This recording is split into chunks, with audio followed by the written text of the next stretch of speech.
This is your reality check.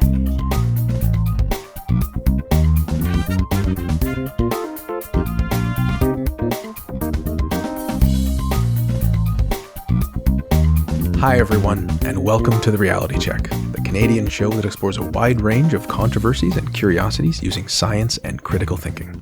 I am your host, Darren McKee, and with me, as usual, is Adam Gardner. What's up, cuboids?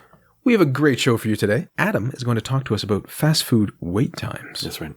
But first, I'm going to discuss AI threats to your privacy. A few episodes ago, I spoke about Mythos, an advanced AI model from Anthropic that was good at detecting cybersecurity vulnerabilities. So good, in fact, that they did not release it publicly. Not yet. OpenAI did the same with a model of theirs.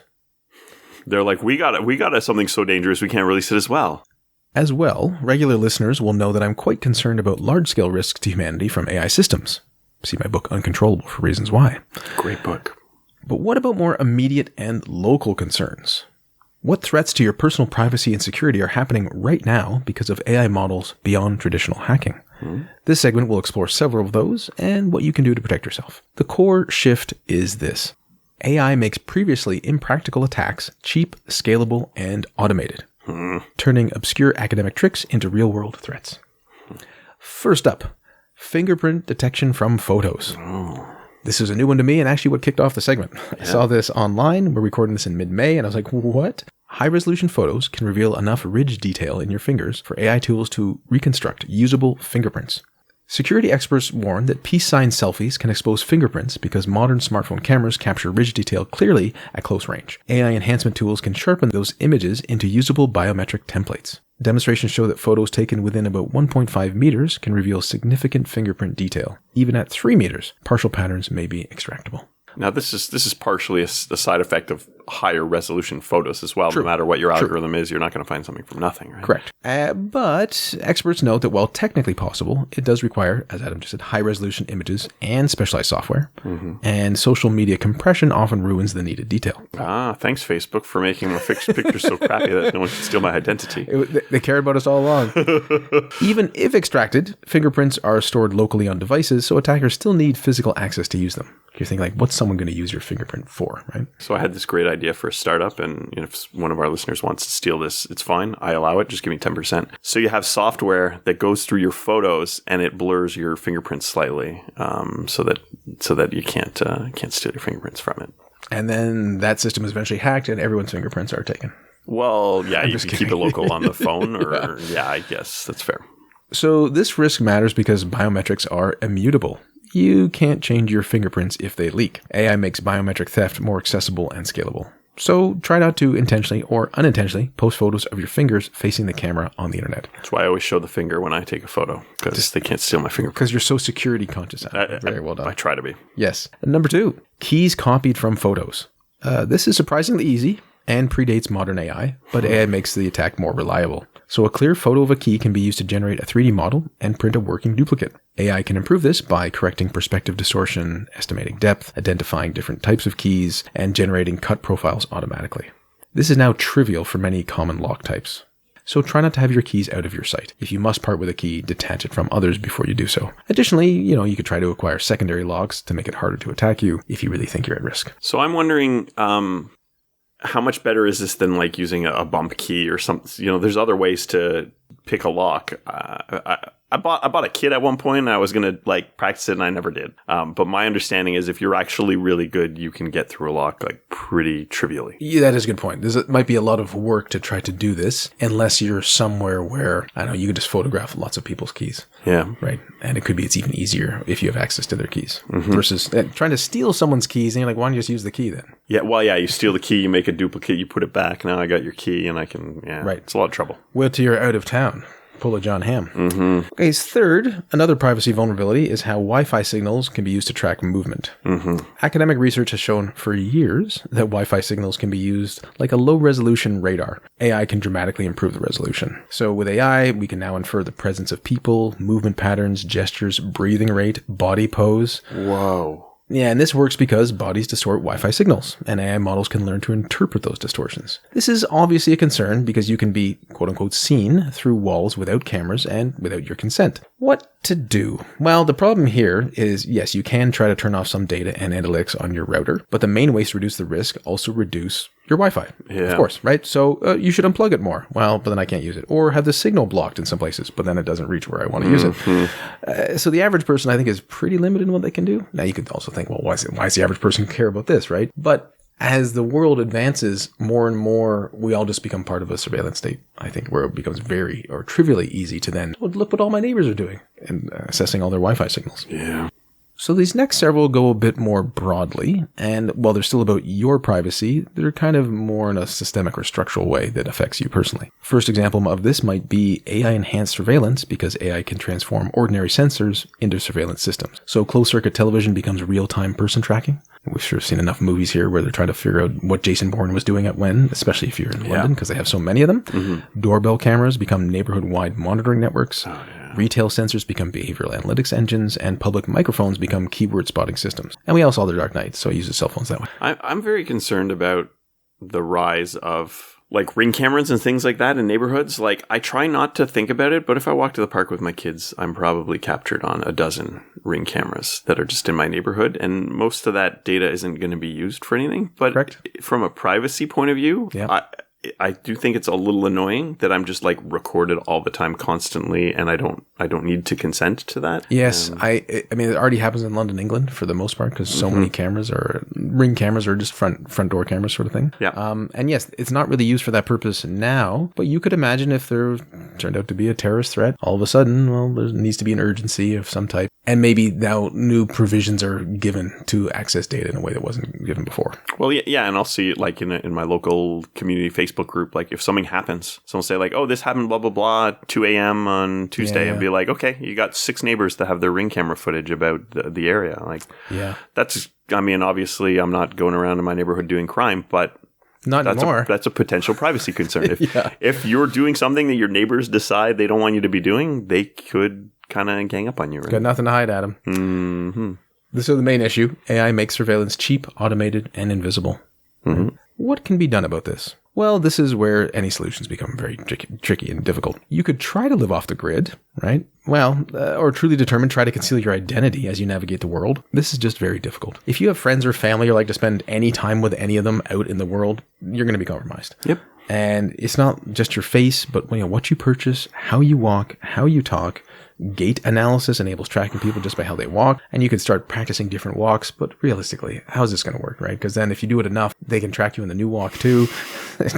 Ministry of Silly Walks over here. So it just becomes very, very difficult unless you are a determined actor. Like, unless you're a spy, let's be honest. Like, unless you have a really good reason, it would take so much effort, it'd be too much of your time.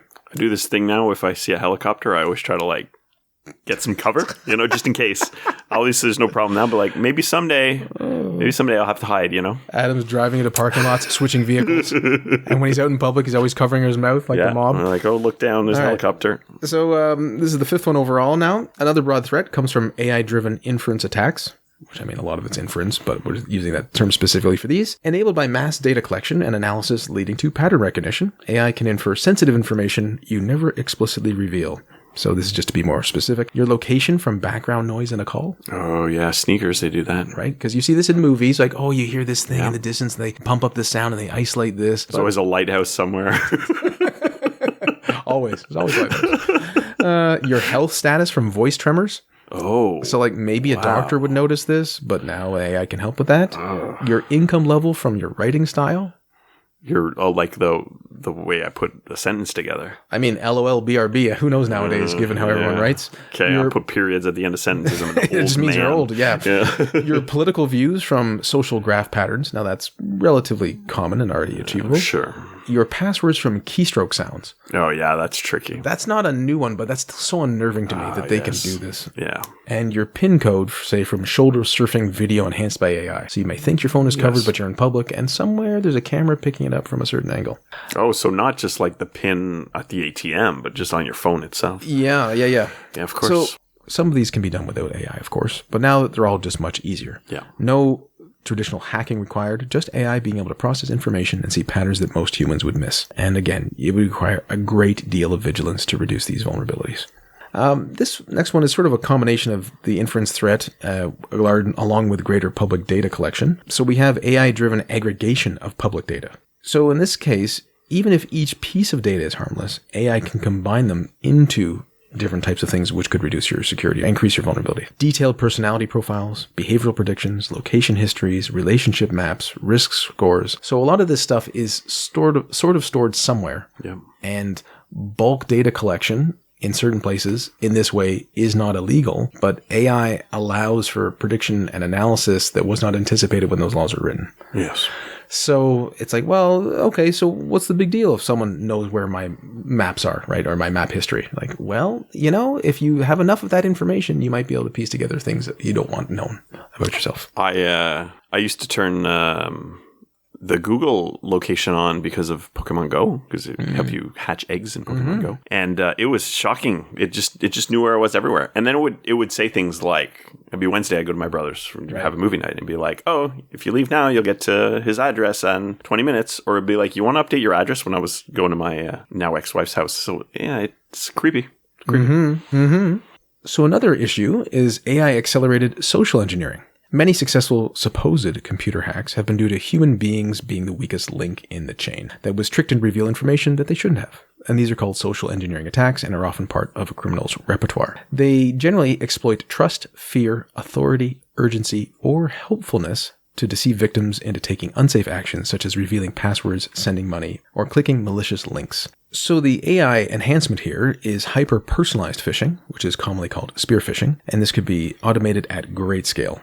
So in this sense, it's wide because you could have many individuals, but then it becomes specific to each person you're targeting. And of course, we're aware of deepfake video calls impersonating bosses or family, AI-generated documents mimicking writing style, oof, that doesn't sound good, and real-time voice cloning during phone calls, or of course, voice spoofing.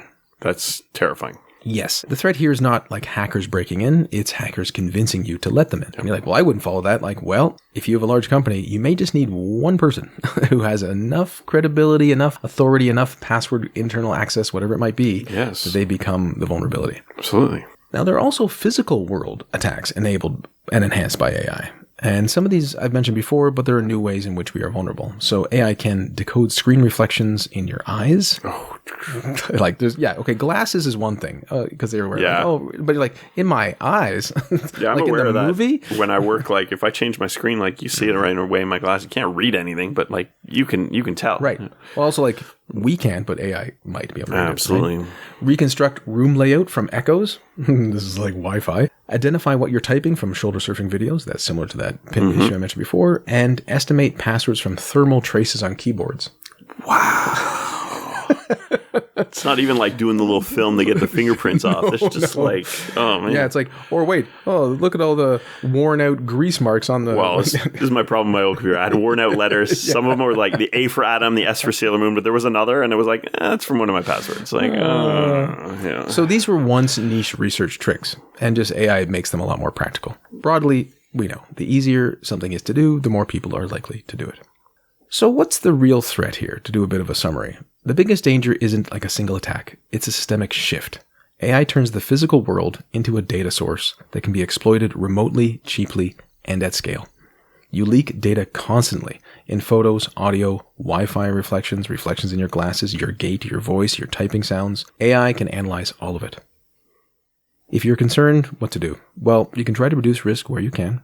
But more generally, be aware and informed of the ways in which AI has increased threats to your privacy, because at least knowing about the risk is something you can be informed about. And then perhaps talking to your legislator if you want there to be a political change. It's interesting and terrifying, Darren. And obviously, it'll keep getting better. I guess the way I look at it is AI enables a level of work on a problem that's like, let's say you had a guy work with this data for a week. Well, the AI can just do that. So it just like, yeah, it's like you said, these risks may already have existed, but it makes it so much easier and so much quicker. Yes. And that's, it's frightening. It's like, oh, well, now all of a sudden I can do it to like 10,000 people. Yes. Yeah, the concern. As you said, it's almost like imagine you suddenly had access to someone who had 10, 20 years experience in this one thing, and then you had access to them for a month to work on this problem. But for us, it's now clicking a couple buttons. Yeah. And maybe it's a 5-10 minute, maybe it's an hour processing, but I'll just turn it out. Yep. So it is concerning.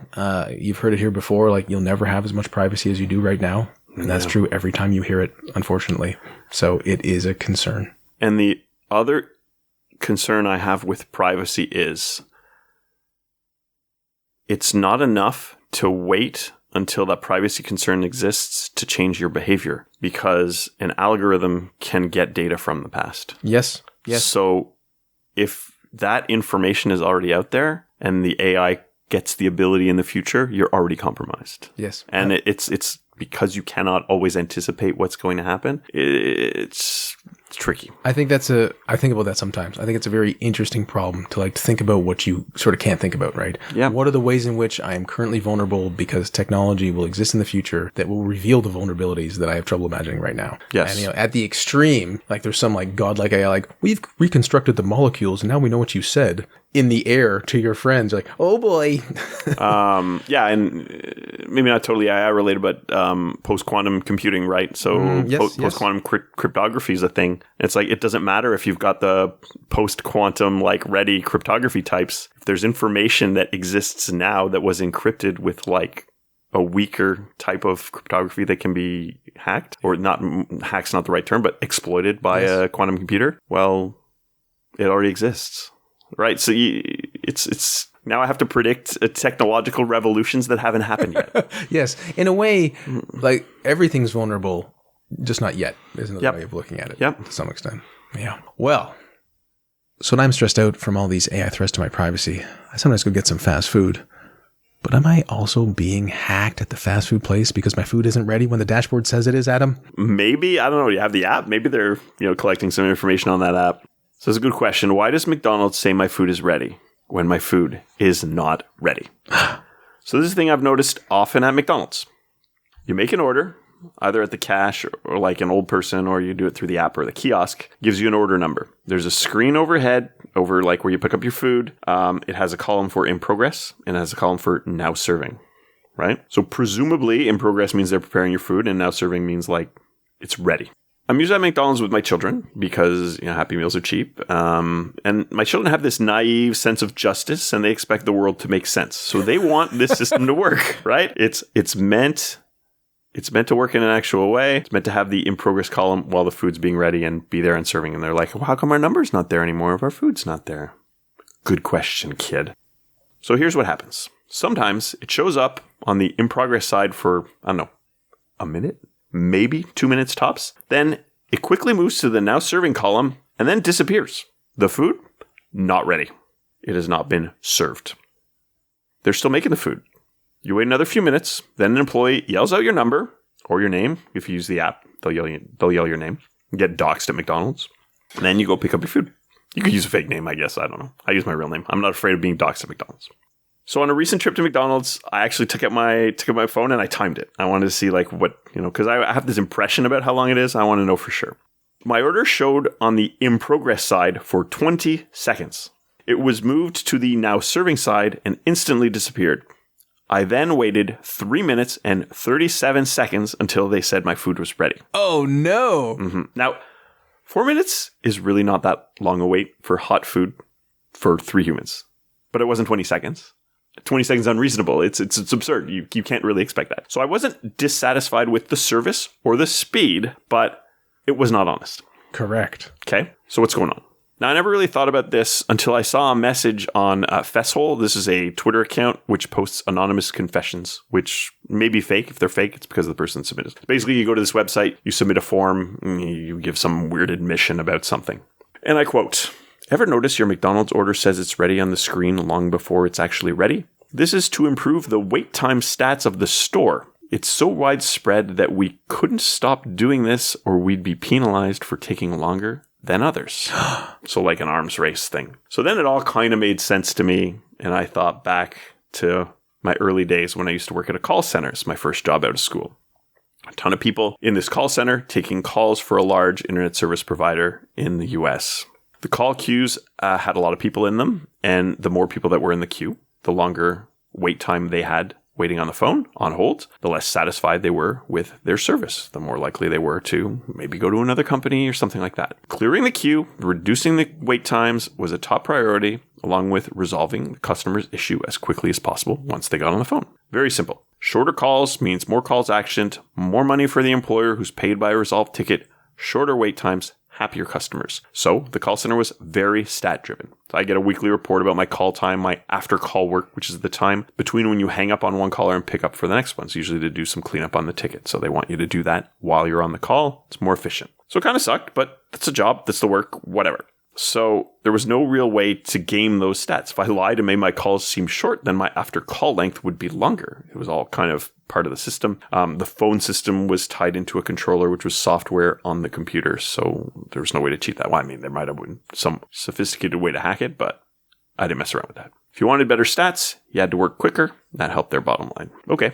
McDonald's isn't all that different from a stats point of view. They don't have a queue of people in their phone system, but they have customers waiting for their food. The kitchen gets orders and they need to get to those orders so that they can start working on the next order. And the math is really simple. Spend as little time as possible preparing each order and the orders will go through quicker. Customers aren't waiting as long. There's no backlog. Everyone's happy. Take a bit longer on each order. And if your orders come in faster than they can be turned out, the line grows and grows and grows. The wait becomes longer. And if you've ever been to like a bad McDonald's, it's just too long. So there's a basic fast food problem people have no doubt encountered at some point in their life. If there's a crowd and the orders seem to be taking forever, it's because there's a backlog. They're not getting through their orders as fast as they're coming in, especially during a rush time like during lunch rush or something like that. If your order's taking long, it isn't necessarily because your order is itself taking long. It's because they haven't started your order because they're working on the person before you's order. Mm-hmm.